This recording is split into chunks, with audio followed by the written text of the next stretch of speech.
يا أيها الذين آمنوا اتقوا الله ولتنظر نفس ما قدمت لغد واتقوا الله إن الله خبير بما تعملون. السلام عليكم ورحمة الله وبركاته. مرحبا بكم معكم أبو عصام. Bienvenue à toi, j'espère que ça va. Et nous allons durant ce cours étudier 10 nouveaux verbes. Des verbes qu'il est absolument indispensable de connaître. Car plusieurs de ces verbes font partie du vocabulaire shara'i, du vocabulaire religieux.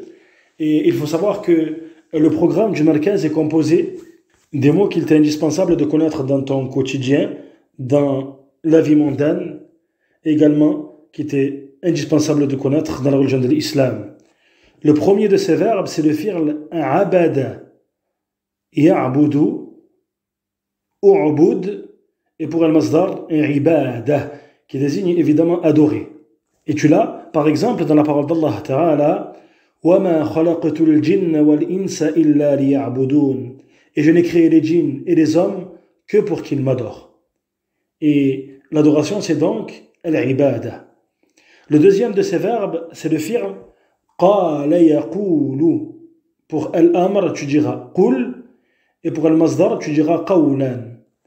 Et tu remarques que pour al-amr, le waw a été effacé. À cause de la rencontre des deux soukoun, tu diras alors qul. Et tu l'as par exemple dans la parole d'Allah Ta'ala, qul huwa Allahu ahad. Dis, il est Allah l'unique. Donc qala veut dire. Le troisième de ces verbes, c'est le fi'l shahida. Tu diras pour al-madi shahida, pour al-mudari' yashhadu, pour al-amr ishhad, et pour al-masdar shahada, c'est-à-dire témoigner.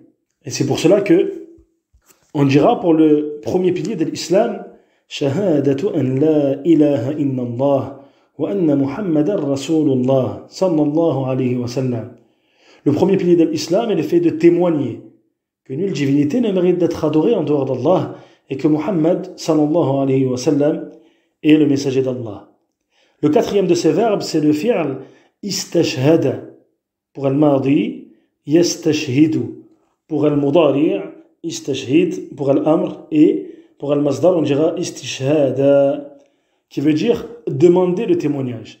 Et parmi ce qu'il t'incombe de savoir, c'est que lorsque le verbe est sur le modèle de istaf'ala, c'est-à-dire lorsque tu remplaces les lettres de base, le shin, le ha et le dal, par les lettres qui lui font face, le fa, le ayn et le lam, et que tu rajoutes les lettres qui sont ajoutées, que le verbe est sur le modèle de istaf'ala, souvent son sens est le fait qu'il s'agit de demander ce dont contient le fi'l. Ici, il s'agit en l'occurrence de demander le témoignage. Tu diras par exemple pour pardonner, ghafara, et pour demander le pardon, istaghfara. Le cinquième de ces verbes, c'est le verbe salla, qui signifie bien évidemment prier.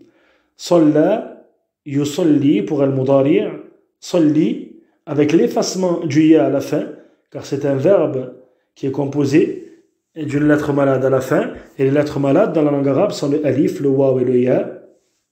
Et ça, c'est ce que tu auras l'occasion de développer dans les cours de morphologie et sarf. Et pour le masdar, c'est tasliya.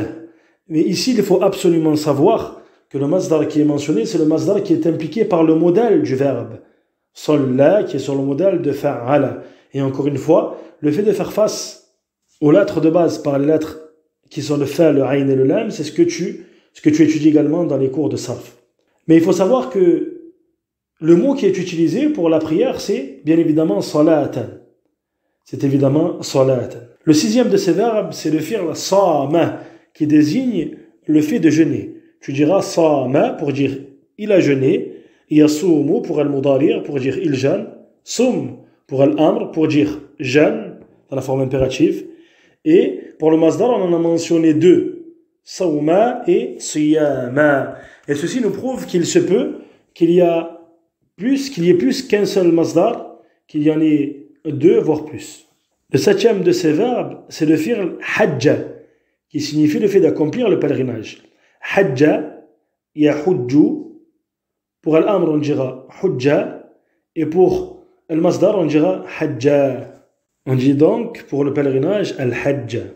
Le huitième de ces verbes, c'est le fi'l zakka. Et ici, à travers les fi'ls que l'on a mentionnés précédemment, ainsi que le fi'l zakka, on a réuni au sujet des 5 piliers de l'islam. Shahadatu an la ilaha illallah wa anna Muhammadan Rasulullah. L'attestation, le témoignage que nul ne mérite d'être adoré en dehors d'Allah. Et que Muhammad est le messager d'Allah. À travers le fi'l shahid. La prière as-salat, à travers le fi'l salla. Le jeûne as-siyam, à travers le fi'l sama. Le pèlerinage al-hajj, à travers le fi'l hajja. Et le fait de s'acquitter de la zakat, zaka, à travers le fi'l zakka. Et on a mis entre parenthèses zakka amwalahu. Car le fi'l zakka signifie le fait de purifier. Et tu diras, pour désigner le fait que la personne s'est acquittée de la zakat, tu diras zakka amwalahu. Et il y a bien évidemment une relation entre le sens zakka et le fait de s'acquitter de la zakat. Lorsque tu dis zakka amwalahu, car en réalité la zakat, le fait de s'acquitter de cette zakat est une purification pour les biens. Tu diras pour al-mudari' yuzakki, pour al-amr zakki, et le masdar, c'est le mot tazkiya, qui est utilisé également pour l'attestation d'un cheikh vis-à-vis de son étudiant. On lui dit voilà qu'il lui a accordé une tazkiya. Et il faut savoir également que le terme qui est utilisé pour le pilier, l'acquittement de la zakat, c'est bien évidemment az-zakat. Le 9e verbe de cette liste, qu'il t'incombe absolument de connaître, c'est le fi'l al-fataha, qui signifie le fait d'ouvrir. Pour al-mudari', tu diras yaftahu. Pour al-amr, tu diras iftah. Tu diras par exemple, lorsque tu veux dire ô Zayd, ouvre la porte. Tu diras ya Zayd, iftah al-bab. Et le masdar, c'est fatha, qui désigne donc l'ouverture. Le 10e et dernier verbe de cette liste, qui est donc le contraire du précédent, c'est le fi'l aghlaqa, qui signifie le fait de fermer. Tu diras aghlaqa, yughliqu, il ferme, aghliq, ferme. Donc tu diras pour demander à Zayd de fermer la porte, ya Zayd, aghliq al-bab. Et tu diras pour le masdar ighlaqa. J'espère que ce cours t'a été bénéfique et on se retrouve très bientôt pour la suite du programme, incha'Allah ta'ala.